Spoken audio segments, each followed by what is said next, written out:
Es que hubo judíos sefaradíes en Polonia y si hubo, ¿qué fue su rol en la vida de este país en general y de la comunidad judía en particular? Las respuestas a estas preguntas se topan en un artículo a este sujeto por Alexander Guterman, que viene de ser publicado en el número 18 de la revista Peamim del Instituto Ben-Tzvi. De ese artículo empezamos que en Polonia hubo judíos sefaradíes de Italia y de Turquía, empezando de la segunda mitad del siglo XVI.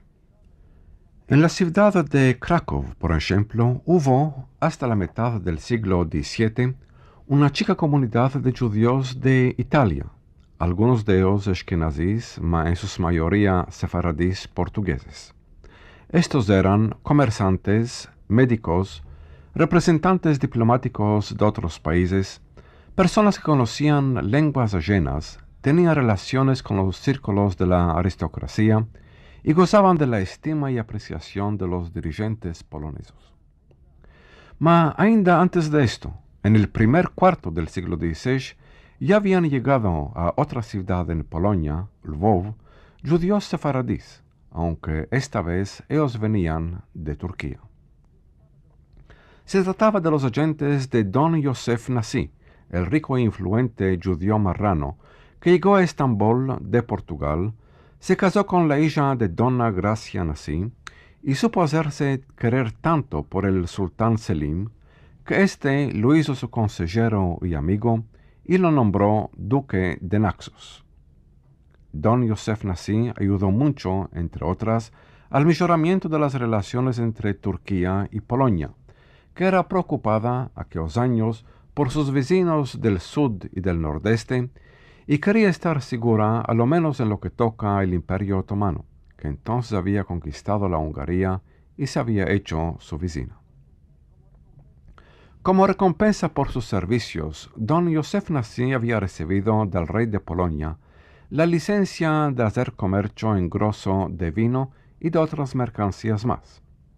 A este efecto, él había enviado agentes suyos, entre otras Jaim Cohen y Abraham de Mosso, que se habían asentado en la ciudad de Lvov.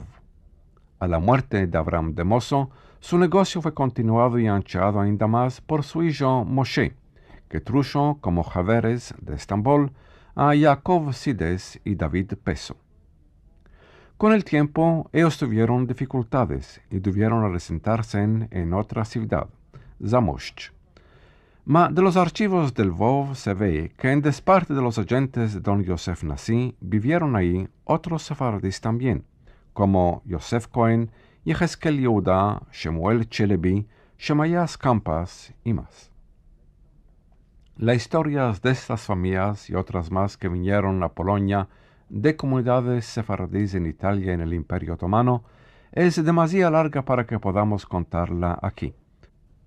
Nos contentaremos entonces con las conclusiones a las cuales llega el señor Guterman en su artículo en lo que toca el rol que jugaron estos judíos sefaradíes en la comunidad judía de Polonia.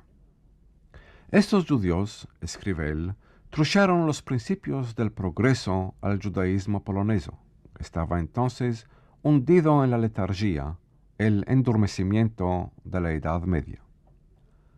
Los judíos sefaradíes que llegaron a Polonia, ajusta él, eran, en su mayoría, ricos mercaderes o médicos con grande instrucción y sabiduría. Ellos conocían lenguas ajenas y tienen experiencia de la vida en las clases más educadas de Europa. Su arribo a Polonia abrió los ojos de los judíos de ahí, que hasta entonces se oposaban a la cultura europea y la menospreciaban. Ellos vieron que los sefaradíes mantuvieron contacto con el mundo no judío y empezaron de él sin que esto mengue su tratamiento a la ley judía. Esto y la ambición que se despertó al seno de muchos jóvenes judíos de Polonia de ser ellos también doctores, como los médicos sefaradíes que habían venido de Italia, los puso a ir a estudiar en universidades italianas al principio y almanas más tarde. A su retorno, fueron ellos los que obraron para que otros miembros más de sus comunidades estudien, anchando así la clase educada al seno de los judíos de Polonia. En su estadía en Italia, estos estudiantes tuvieron también la ocasión de conocer al judaísmo sefaradí, sobre todo el de Italia, que combinaba los elementos de la religión judía con el humanismo y una actitud abierta y tolerante en verso a la sociedad no judía. Y ansina, de mismo que los judíos sefaradís trujeron a los de Polonia el espíritu de la cultura occidental, fue también grande su influencia, directa e indirecta, sobre el judaísmo polonés en lo que toca aspectos diversos también de la religión y de la filosofía del judaísmo.